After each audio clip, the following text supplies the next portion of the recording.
بنی اسرائیل میں ایک شخص تھا جو بہت گناہگار تھا۔ اس نے 99 قتل کیے تھے۔ ایک دن اسے خیال آیا کہ مجھے اپنی بخشش کا سامان کرنا چاہیے۔ چنانچہ ایک عالم کے پاس گیا، اس سے کہا میں بہت گناہگار ہوں، 99 انسانوں کا قاتل ہوں، کیا میری بخشش کی کوئی صورت ہو سکتی ہے کہ اللہ تعالیٰ مجھے بخش دے؟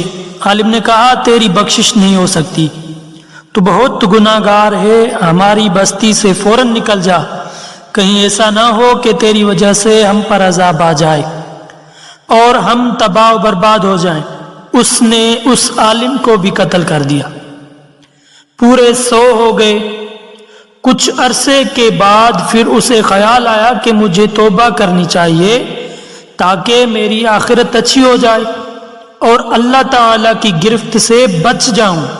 پھر کسی کے پاس گیا اور پوچھا کہ کسی طرح میری بخشش ہو سکتی ہے کہ میں نے 100 آدمیوں کو قتل کیا ہے۔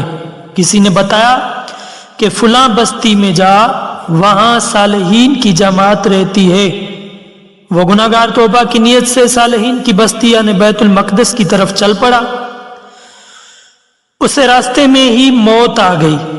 اس کی روح کو جنت کے فرشتے بھی لینے کے لیے آ گئے اور دوزخ کے فرشتے بھی لینے کے لیے آ گئے۔ جنت کے فرشتوں نے کہا اس کی روح کو ہم لے جائیں گے، اور جہنم کے فرشتوں نے کہا کہ اس کی روح کو ہم لے جائیں گے، کیونکہ یہ توبہ کی نیت سے صالحین کی جماعت کے پاس جا رہا تھا۔ دوزخ کے فرشتوں نے کہا اس کی روح کو ہم لے جائیں گے، کیونکہ یہ گناہگار تھا، پاپی تھا، قاتل تھا۔ فرشتے آپس میں جھگڑنے لگ گئے۔ اللہ تعالیٰ نے فرشتوں کو ارشاد فرمایا تم زمین کو ناپ لو، پیمائش کر لو، اگر یہ بندہ اپنے گھر کے قریب ہے تو دوزخ کے فرشتے لے جائیں، اگر صالحین کی بستی کے قریب ہے تو جنت کے فرشتے لے جائیں۔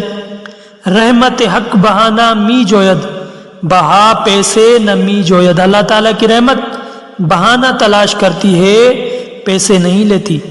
جس وقت فرشتے پیمائش کرنے لگے تو اللہ تعالیٰ نے گھر کی طرف والی زمین کو حکم دیا تو پھیل جا۔ صالحین کی بستی کی طرف والی زمین تھی، اسے حکم دیا تو سمٹ جا، یعنی نزدیک ہو جا۔ گھر کی طرف والی زمین پھیل گئی، صالحین کی بستی کی طرف والی زمین سمٹ گئی۔